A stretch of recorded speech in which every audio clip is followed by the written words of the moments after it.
Russia are dead after gunmen attacked several houses of worship Sunday. The coordinated attacks in Russia's southern region of Dagestan targeted a synagogue and churches in two cities. Among those killed are 15 police officers and an Orthodox priest.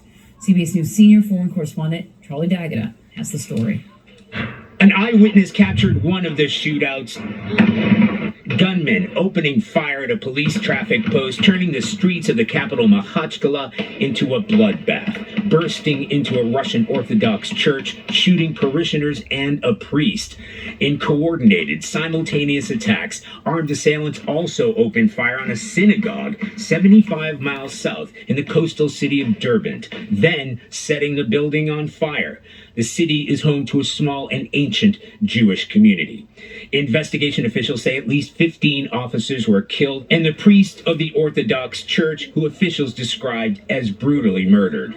No one has claimed responsibility, but government officials are describing it as a terrorist attack. It comes 3 months after 145 people were killed in an attack claimed by ISIS on a concert hall outside Moscow. Russia's predominantly Muslim Republic of Dagestan has been a hotbed of Islamic extremism for decades. We were there in 2013 after the Boston bombers were believed to have been radicalized there in the weeks before triggering their homemade bombs at the Boston Marathon. Dagestani officials say the anti-terror operation has concluded and a number of attackers are under arrest. So you may recall it was in Dagestan that an anti-Semitic mob stormed an airplane arriving from Tel Aviv last October. So this region has a history of unrest. The governor of Dagestan has announced 3 days of mourning for the victims, and President Putin has expressed his condolences to those who lost loved ones in the attack. Emery? Well, I think you've given us perhaps a little bit of insight as to why certain places were targeted. Do we have any information about these locations? Well, I think you can draw your own conclusions. You know, the attackers were going after a synagogue and a Russian Orthodox church.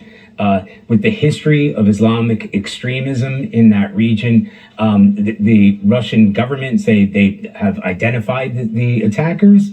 They know where they're from without giving any more details. And we have to understand that, you know, Russia has been involved in extremist violence in this region, particularly Dagestan, for 2 decades. And a lot of this has gone unreported because it might be, you know, anti-terror raids or it might be shootouts. This is clearly the largest one that we've seen in years, but this is not unique in terms of what the Russian government has been dealing with in that Dagestan province. But you would think something like this takes a tremendous amount of planning and obviously some sort of financial support to pull it off. Russian news outlets are reporting that the attackers included 2 sons and a nephew of a Russian politician. What are we learning about that?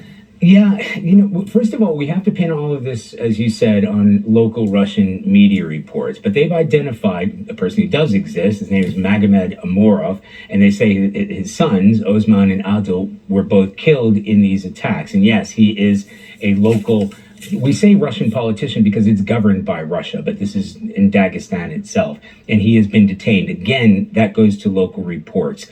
But that's what we're hearing. And we really haven't had much more information that's been given, partly because the FSB doesn't, the Russian security apparatus in Moscow doesn't really share that information until they want to and see that it's useful. They say that the anti-terror operation has been concluded. So we have to take all of these reports with a grain of salt, not just from local Russian media or Dagestani media, but from the Russian government itself. Right. Right. Charlie, thank you very much.